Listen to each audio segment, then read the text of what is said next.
Hi. അപ്പോൾ എല്ലാവർക്കും നല്ലൊരു ദിവസം ആശംസിക്കുന്നു. അപ്പോൾ കുറേ നാളായിട്ട് ഞാൻ വിചാരിക്കുകയാണ് എൻ്റെ തുന്നൽ പരിപാടിയൊക്കെ ഒന്ന് പൊടി തട്ടിയെടുക്കാമെന്ന്. അതിനായിട്ട് എൻ്റെ നൂൽപ്പെട്ടിയൊക്കെ എടുത്ത് നോക്കിയപ്പോൾ മൊത്തം അലങ്കോലമായിട്ട് കിടക്കുക. ഒരുപാട് നൂലുകൾ എൻ്റെ കയ്യിലുണ്ടായിരുന്നു. ഒക്കെ കുറേ അവിടെ ഇവിടെയൊക്കെ ആയിപ്പോയി. കുറേ നാൾ ഞാൻ ചെയ്യാതിരുന്നു. അങ്ങനെയൊക്കെ ശ്രദ്ധയില്ലാതെ പോയി, അങ്ങനെയൊക്കെ ആയി.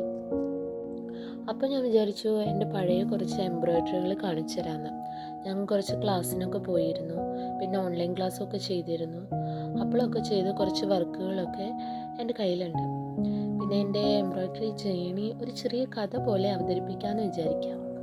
അപ്പോൾ ഇതെൻ്റെ കുറച്ച് ശേഖരങ്ങളാണ് കേട്ടോ. ഞാനൊരു ചെറിയ ക്ലാസ്സിന് പോയിരുന്നു പണ്ട് +2 കഴിഞ്ഞ ശേഷം. അപ്പോൾ ചെയ്ത കുറച്ച് എംബ്രോയ്ഡറി വർക്കുകളാണ്. ഈ ഓർമ്മ വെച്ച കുറച്ച് നാളുകളുണ്ടാവുമല്ലോ, അപ്പം മുതൽ എൻ്റെ വീട്ടിൽ സൂചിയും നൂലും വെട്ടുതുണികളും അങ്ങനെയൊക്കെ ആയിരുന്നു. അപ്പോൾ ഈ സൂചിയും നൂലോടും ഭയങ്കര ഒരു ആത്മബന്ധം ഉണ്ടായിരുന്നു കേട്ടോ. ഒരു 4ാം ക്ലാസ്സിലൊക്കെ പഠിക്കുമ്പോഴാണ് ഞാൻ എംബ്രോയ്ഡറി ഒക്കെ ചെയ്യാൻ പഠിക്കുന്നത്. എൻ്റെ അമ്മയായിരുന്നു കേട്ടോ എൻ്റെ ആദ്യത്തെ ഗുരു. അന്ന് മത്സരങ്ങൾക്കൊക്കെ ഞാൻ പങ്കെടുത്തിട്ട് എനിക്കൊരു 5ാം ക്ലാസ്സിൽ 6ാം ക്ലാസ്സിലാണോ എന്നറിയില്ല, എനിക്ക് പ്രൈസ് കിട്ടിയിട്ട് സ്റ്റേജിൽ കയറാൻ ഭയങ്കര മടിയായിരുന്നു. ഈ വർക്കൊക്കെ ഞാൻ ചെയ്യുന്നത് റീസെൻ്റ്ലി ഒരു ഓൺലൈൻ ക്ലാസ്സിന് ചെയ്തിട്ടുണ്ടായിരുന്നു. ഒരു ഫ്രീ കോഴ്സ് ആയിരുന്നു കേട്ടോ.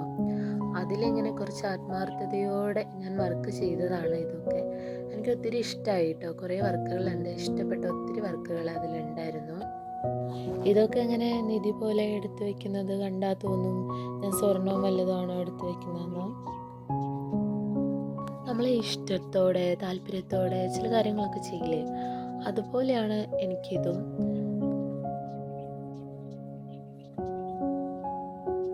അവിടെ നിന്ന് ഇവിടെ നിന്ന് സോഷ്യൽ മീഡിയയിൽ നിന്നൊക്കെ റെഫറൻസൊക്കെ എടുത്തിട്ടൊക്കെ ഞാൻ ചെയ്തിട്ടുണ്ട്. ഇത് അതുപോലെ ചെയ്തതാണ്. എനിക്കിത് ഒത്തിരി ഇഷ്ടമായിട്ടോ. ഞാൻ എൻ്റെ പ്രഗ്നൻസി ടൈമിൽ സ്റ്റാറ്റസ് ഇടാൻ വേണ്ടിയിട്ട് ഞാൻ ചെയ്തതായിരുന്നു. അതിനൊരു ചെറിയൊരു ഫോട്ടോ ഒക്കെ എടുത്തിട്ടുണ്ടായിരുന്നു, അത് എവിടെയോ മിസ്സായിപ്പോയി. പിന്നെ ഇതുപോലെ തന്നെ എനിക്ക് ഈ ഫേസ് ചെയ്തത് കുറച്ചും കൂടി കൂടുതൽ ഇഷ്ടമായി. ഇതുപോലത്തെ കുറേ ചെയ്യണമെന്നുണ്ടായിരുന്നു, പിന്നെ ഞാനതങ്ങ് വിട്ടുപോയി. ഇതുപോലത്തെ കുറേ വെറൈറ്റികളൊക്കെ ചെയ്യണം എന്ന് തോന്നിയിരുന്നു. പിന്നെ എൻ്റെ അടുത്ത് ചെറിയ എംബ്രോയ്ഡറി ഉണ്ട്. ഇതൊരു കോയിനെക്കാട്ടും കുറച്ചും കൂടി വലുപ്പമുള്ള ഒരു എംബ്രോയ്ഡറിയാണ്. അത്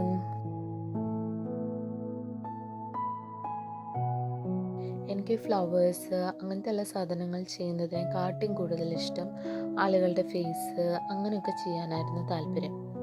ഒരു റിയലിസ്റ്റിക് എംബ്രോയ്ഡറി അങ്ങനെ അതിൽ കുറേ പരീക്ഷണങ്ങൾ ഞാൻ നടത്തിയിട്ടുണ്ട്. ത്രെഡ് പെയിൻറ്റിങ് ആ ഒരു മെത്തേഡ് ഉപയോഗിച്ചിട്ട് നമ്മൾ പല കളറിൽ നൂലുകളൊക്കെ വെച്ച് ഇലൂഷനൊക്കെ വരുത്തി ചെയ്യുന്ന കുറേ പരിപാടി.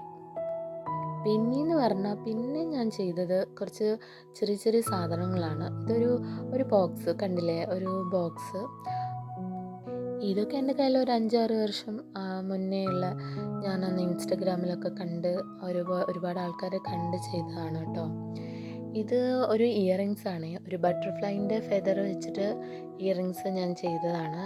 അതൊക്കെ പൊട്ടിപ്പോയി. ഇനി ഇതൊരു ലീഫിൻ്റെ ഒരു ഡിസൈൻ. ഞാൻ ഓരോ പരീക്ഷണങ്ങളാണ് ചെയ്ത് നോക്കുന്നത്. പിന്നെ എനിക്ക് ഇയറിങ്സ് ഭയങ്കര ഇഷ്ടമായി, നല്ല രസമല്ലേ ഇത് കാണാൻ. പിന്നെ ഒരു റിയലിസ്റ്റിക് എംബ്രോയ്ഡറി തന്നെ വെച്ച് ഞാൻ ചെയ്ത ഒരു ഹെയർ ബാൻഡ്, ഇതെനിക്ക് ഒത്തിരി ഇഷ്ടമായിട്ടോ.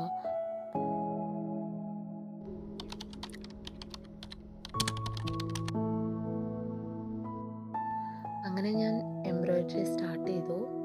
കുറേ നാളുകൾക്ക് ശേഷമുള്ളതായതുകൊണ്ട് എത്രത്തോളം അത് ബെറ്റർ ആവുമെന്ന് എനിക്കറിയില്ല.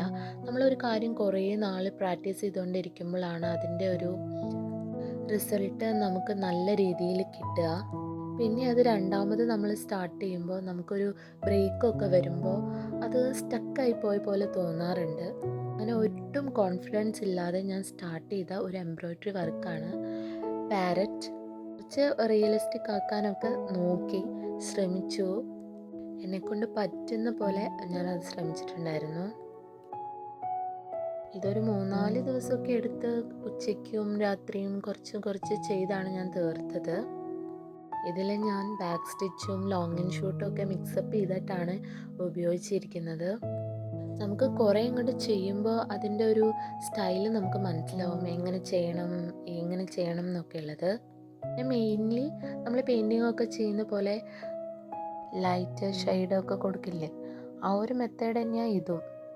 ഒരു മരച്ചില്ലയിൽ ഒരു പാരറ്റ് ഇരിക്കുക എന്നുള്ളൊരു കൺസെപ്റ്റാണ് ഞാൻ ഇതിൽ ചെയ്തത്. ചില ആളുകൾ അതൊക്കെ ലീഫിൽ ചെയ്ത് കണ്ടിട്ടുണ്ട്. നന്നായി മനോഹരമായിട്ട് ചെയ്തിട്ടുണ്ടായിരുന്നു അത് കണ്ടപ്പോൾ ഒരു അസൂയയും കുശുമ്പൊക്കെ തോന്നിയാണ് ഞാനും ചെയ്തത്. കുഴപ്പമില്ല കുഴപ്പമില്ല എന്ന രീതിക്കാണ് കിട്ടിയത്. കുറച്ചും കൂടി നല്ല പ്രാക്ടീസൊക്കെ ഉണ്ടായിരുന്നെങ്കിൽ നന്നാവുമായിരുന്നു. ഇതിൻ്റെ ഒരു ഫൈനൽ ലുക്ക് ഇങ്ങനെയാണ് വരുന്നത്.